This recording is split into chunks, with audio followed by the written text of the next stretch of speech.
Good day, everyone.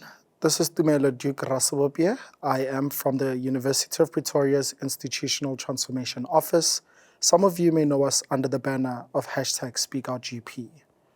Today, I have a guest from the Center for Human Rights, Chanel van der Linde, who will be talking to us about IDAHOBIT, the International Day Against Homophobia, Biphobia, Intersexism, and Transphobia. Welcome to Empowering Voices, Chanel. Would you like to tell us a bit about yourself and the work that the Center for Human Rights does? Well, thank you so much, Duke. So the Center for Human Rights is based in the Faculty of Law within the University of Pretoria, of course. And I work as a project officer in the SOGI-esque unit, which is the Sexual Orientation, Gender Identity, Expression, and Sexual Characteristics Office. It's a bit of a mouthful. But the work that we do is quite multi-leveled. We do work on a domestic, regional, and international level. We do advocacy work and research work. So we work on things such as resolutions, with the most recent resolution 552 on intersex persons' rights, having initially been drafted actually, well, in part at the center, in the SOGI-esque unit. And we've also published quite a bit of works on the resolutions available on a regional level. On a domestic level in South Africa, we try work closely with equality courts and empowering LGBT populations to reclaim their rights through accessing the equality court and through instituting litigation proceedings. So we do quite a bit of work on many different levels. Sometimes I think we lose track of it. It does happen sometimes. It does happen sometimes. So tell us, what is IDAHOBIT?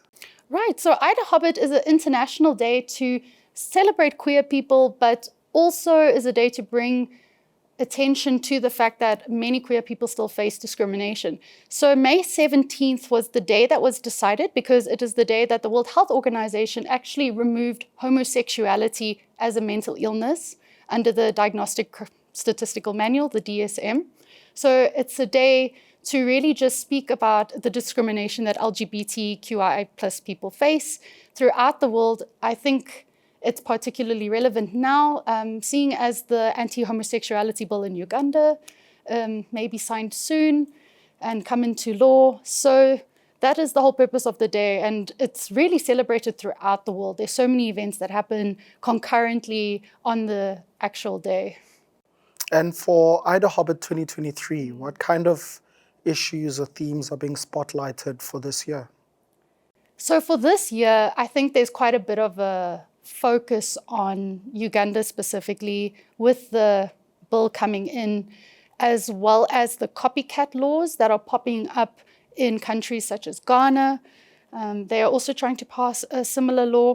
The themes that are coming up speak a lot to not just the criminalization, I think, of same-sex marriage or relations, but also extends to the criminalization of LGBT identities in and of themselves. But it also goes to just socializing with LGBT people because, for example, part of the bill is that you can actually be imprisoned or fined for association, as well as NGOs that register under being an LGBT organization, if they are able to in the first place, they can actually be arrested for promotion of homosexuality. So that is something that's being brought up as this sort of movement that's regressing with LGBT rights throughout the world, actually. I think also religious fundamentalism is coming up quite a lot, discussing the role of the church in sort of witch hunting LGBT people, not just in Africa, but I think in the States we can see that a lot as well.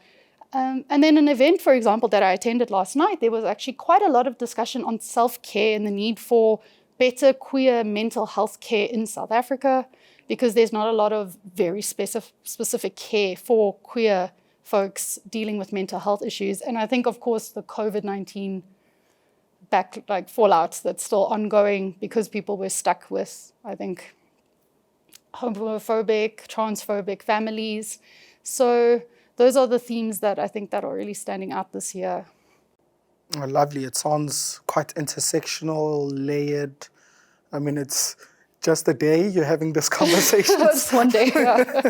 I mean, let's bring it back to the university context. How then can the university, not just the institution itself, but the individuals who occupy the space, how can they move or act towards having the university space as safer and more inclusive? Yeah, I think university spaces play a really big role in things such as even these laws. I mean, I think universities are like microcosms of the greater society. And when we look at, for example, these bills that are being proposed and passed, it's based a lot on people's education of LGBT issues and their exposure to LGBT people, LGBT issues. So I think universities would be able to provide ample opportunity and great opportunity to actually do sensitization for folks on LGBT people.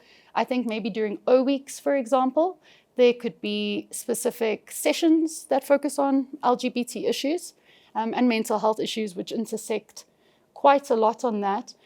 I think also with universities, which has been an ongoing discussion, is the use of titles in student cards, as well as when you register.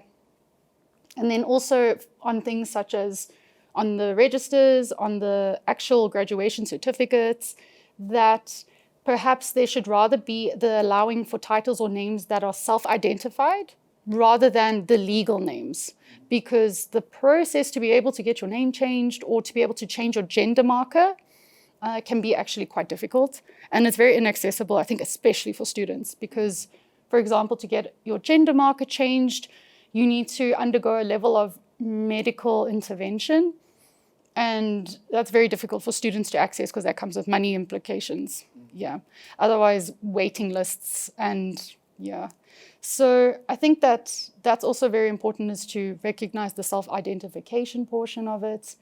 I think also Pride events provide great opportunity for interaction, but perhaps not limiting it to one event, one day, one march, but rather to have entire weeks dedicated, or 1 week if possible, but weeks would be great, to Pride, to have multiple events throughout the week, have information sessions, panels, forums, discussions, and honest discussions with members of the communities, because the university has so many members in it that maybe genuinely have never been exposed to LGBT issues. I mean, that's something that's great with the universities, right, is the diversity part of it.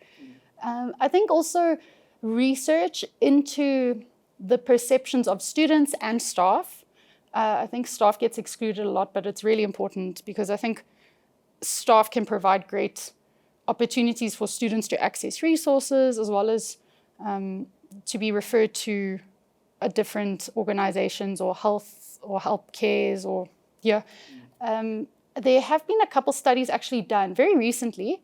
There was actually a model framework published on the inclusion of trans and gender diverse students in higher education institutions in South Africa by Gender Dynamics, as well as with other partner institutions, which actually gives quite a lot of recommendations for universities to develop more inclusive policies and programs, which is most definitely needed. And then also actually CSA&G, the Center for Sexuality, AIDS and Gender, here at the University of Pretoria conducted a study as well on university spaces in residences and I think sexual gender-based violence. So they speak a lot to the need for residences to also change the internal processes and programs and sensitization needed for reses, because I think res spaces can get maybe a bit toxic at times, maybe things like toxic masculinity in a res space. And also for, I think something that they brought up, which was very interesting, which I never thought of, was the need for having more welcoming initiation processes and more inclusive initiation processes.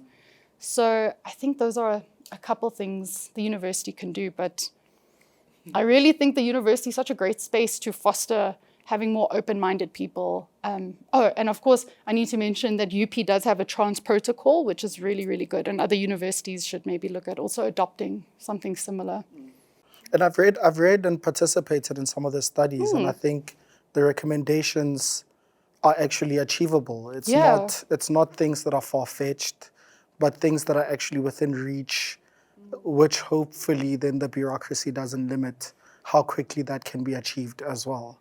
Yeah, I think the bureaucracy is a big, maybe part of it. Yeah. Yeah. So, I mean, before I bring everything to a close, is there anything else you'd like to mention or share? Maybe even how people can get in contact with the Center for Human Rights? All right, yes. So the Center for Human Rights has the website, which is www.chr.ac.za, if I'm correct. And under it is all our units. I think we have 10 different units. And if you go to SOGS unit, you can see some of our projects. You can join our mailing list. We currently have Queer Marburg conversations happening, which is once a month, which people can log into on Zoom if they would like to join. And we are always open to being contacted and just asked questions, but also referring people to other organizations if needed, as well as giving assistance with equality courts if people do want to access the courts. So we're quite contactable, the team. We're a small team, but we're very dedicated. And I think people should also just keep positive. I think things might not seem great right now with how the world is regressing, but it will always get better, I think.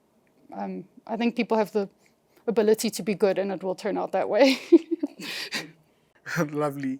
Thank you very much for such an informative session, Chanel. Thank you. And if you're listening, I hope it's been meaningful and informative for you as well. Please do catch up on other episodes of our podcast, learn more about the transformative work that happens within the university, and we hope to see you in the next podcast. Thank you.